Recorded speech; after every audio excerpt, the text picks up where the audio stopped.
শিয়ালদার রোজগার মেলা থেকে মুখ্যমন্ত্রী শুভেন্দু অধিকারী তিনি ভবিষ্যতে নিয়োগের স্বচ্ছতা আনতে ঘোষণা করেন যে আমি মনে করি ওয়েমারের ভিত্তিতে যে পরীক্ষা হয় তার কার্বন কপি পরীক্ষার্থীদের দেওয়া উচিত। আমাদের রাজ্যে ওয়েমার উত্তরপত্রের সঙ্গেই থেকে যায়। বিধানসভার পরবর্তী অধিবেশনে নিয়োগ নিয়ে নতুন আইন আনা হবে। কি বললেন মুখ্যমন্ত্রী শুভেন্দু অধিকারী, শুনুন।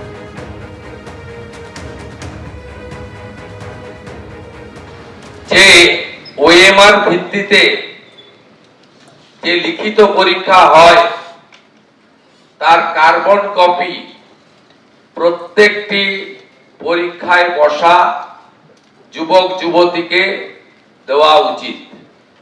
আমি দায়িত্ব নেওয়ার পরে আধিকারিকদের জিজ্ঞেস করেছিলাম পশ্চিমবঙ্গে কিভাবে রিক্রুটমেন্টের পরীক্ষা হয়।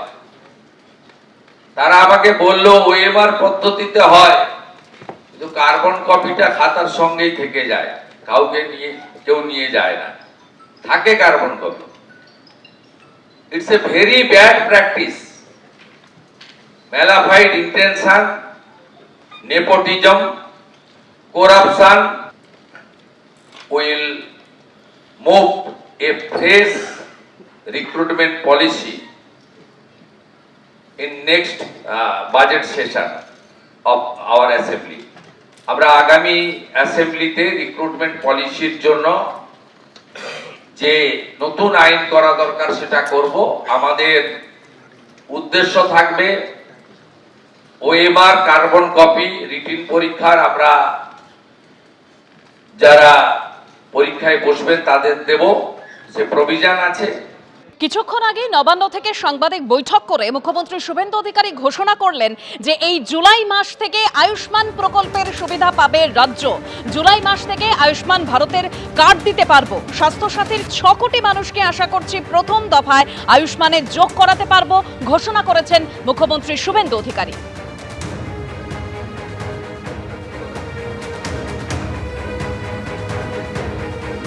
আয়ুষ্মান ভারতে ইতিমধ্যে এনরোলমেন্টের কাজ শুরু হয়েছে।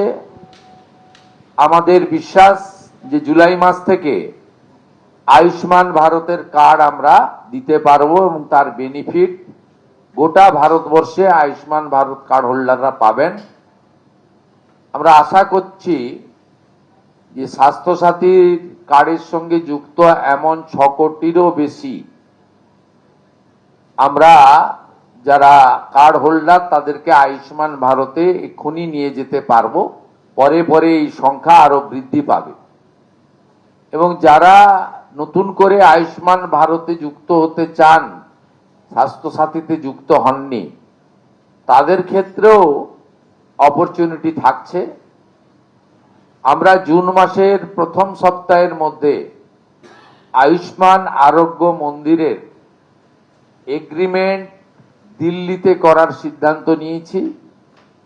সেখানে পশ্চিমবঙ্গ সরকার এবং ভারত সরকার মন্ত্রী স্তরে, আধিকারিক স্তরে উপস্থিতিতে একটি ইভেন্টের মাধ্যমে বা একটি ছোট্ট অনুষ্ঠানের মাধ্যমে আমরা এটা করব। কারণ আয়ুষ্মান আরোগ্য মন্দিরের বেনিফিট শুধু পশ্চিমবঙ্গে থাকা স্থায়ী বাসিন্দারা নন, প্রায় 1 কোটির কাছাকাছি পশ্চিমবঙ্গের স্থায়ী বাসিন্দা কর্মসূত্রে পেটের টানে বাইরের রাজ্যে আছেন বা এডুকেশন নেওয়ার জন্য বাইরের রাজ্যে আছেন, তারাও এই সুযোগ পাবেন গোটা দেশব্যাপী।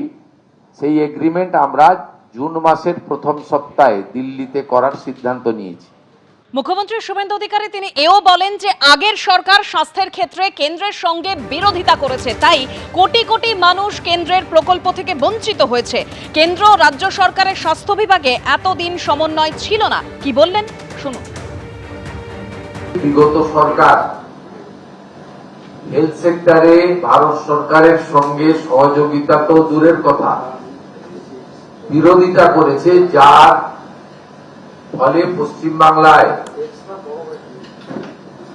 লক্ষ লক্ষ তো বলবো না, কোটি কোটি পশ্চিমবাংলার মানুষ ভারতবর্ষের অন্য প্রদেশগুলো যে ধরনের হেলথ সেক্টরে কেন্দ্র রাজ্য যৌথ উদ্যোগে বেনিফিটস গুলো পাচ্ছেন, সেখান থেকে বঞ্চিত হয়েছে।